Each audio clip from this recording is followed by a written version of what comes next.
Hey, good evening. I'm Mike, aka Method Mike A.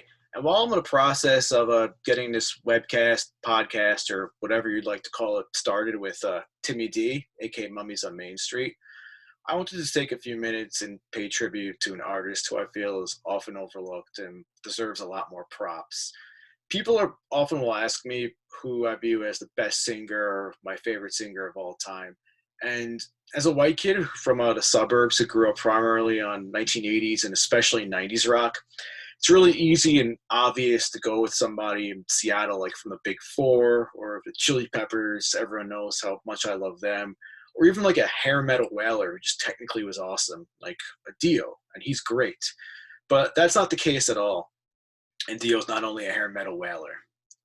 But in any event, so even when I was in high school and I was really into 70s bands like Led Zeppelin or The Who or Queen or Deep Purple or later Rainbow with Ronnie James Dio, it's not about that genre or it's not even close. I think my favorite vocalist and who I think the most talented singer and of all time is it's Minnie Riperton. And a lot of people may be like, who? Or you mean the one who wrote "Loving You" or Maya Rudolph's mom, who passed away a long time ago? And yeah, those are all true, at least the latter two. But that's only a very small part of her legacy, and it's really a shame because she was a genuine 100% full superstar in the 1970s, and she even had a concert in concert on ABC Network Special, which you can find on YouTube. And it's a much more ballsy performance than anything you'll see on network TV or even cable TV now, for that matter. I mean, check out the give and take with her and a guitar player during Reasons, and just like the soloing and vocal vamping. It's freaking awesome. So, what makes me think she's the greatest singer of all time? I think firstly, it's just her voice is incredibly powerful, and she was such a tasteful singer. Uh, Her voice is just all it's full of passion. It's clean, and she can reach a really high register, but she never overused it. She uses it as a very tasteful weapon at only selected moments throughout her entire discography and tracks. And she just has so much soul and heart in her voice. I love how she combines so many different styles of music and genres into her career, whether it was psychedelic and soul early with Rotary Connection in the late 60s, or as a solo artist when she took R&B, funk, folk, rock, and even psychedelic again, and a fantasy element in a lot of her lyrics and just combined it into this blender of awesomeness. And her lyrics and her message are always extremely positive. And I love all kinds of music. I love, death metal and disco and punk rock and reggae and everything where there's anger, rage, angst, and even some screamo stuff. And it's all pretty cool. And there's a time or place for that. And everyone who knows me knows that I'm not always the happiest person in the world. Hashtag Captain Grump. But that being said, it's just like so cool that how positive and reassuring and relaxing her music and her lyrics were. There's almost like a flower child or hippie element to it, and I think it's pretty cool, especially for someone who was African American and grew up before and during the civil rights movement. She probably saw some pretty messed up stuff in her day, and for it to never come out in her music on the surface, I think that's pretty cool and interesting choice she made. So now I'm going to switch it up and just tell a really quick story. And look, disclaimer, well, no disclaimer. I know in 2020 for a guy, and especially a single guy, to talk about feelings or being vulnerable, it's not really cool or stylish or viewed as like attractive or alpha or whatever. But I think for the point of this video and just like her legacy, I'm going to go there. And if you're going to think less of me for doing it, well, that's your problem, not mine. So let's just say at some point in the last couple of years, I came back from a trip, and coming back to New York is always a really weird experience for me. It's always very bittersweet. It's always, will I stay? Will I go? Everything that's going on at any given point. And I usually go right back to work after these trips. It's like straight to the airport and back to work. Why? I don't know. It's like the maximize vacation time, or I'm also kind of a little bit of a lunatic, I guess. So it's some random weekday at 4:30 in the morning, and I'm on the air train from Newark to Penn Station, and I just get off at Penn Station, and I hear "Lovin' You." And yeah, I know I mentioned it before, and it's her most famous track and the one everybody's mainstream America is most familiar with. But maybe it was sleep deprivation, or maybe it was just dehydration or whatever.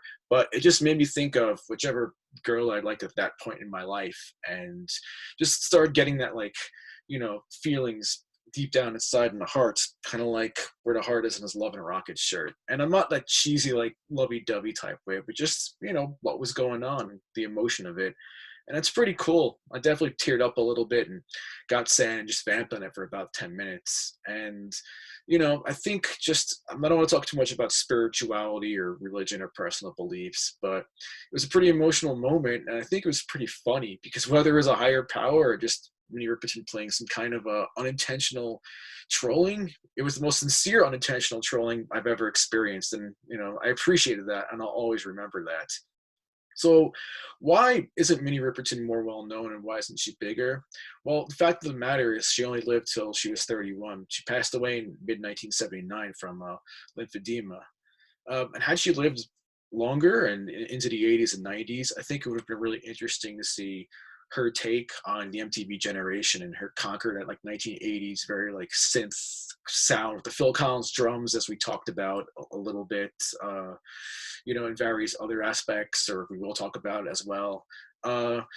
Yeah, a lot of artists from the 70s had a lot of success with MTV, whether it's David Bowie or the Rolling Stones, Aretha Franklin, James Brown. They all did pretty well, and I think Minnie Riperton she would have done just fine. I'm not really big on a Rock and Roll Hall of Fame. I think it does serve a purpose. It's for like the average Joe or Jane, and it just teaches them about new music and artists that they may normally not hear in like top 40 radio. Look, like the average person isn't going to be a nut like I am and go find every single side project and know every single punk band that came out of England from 1977 to 1980, and every band from 1980 to 1983 in the US.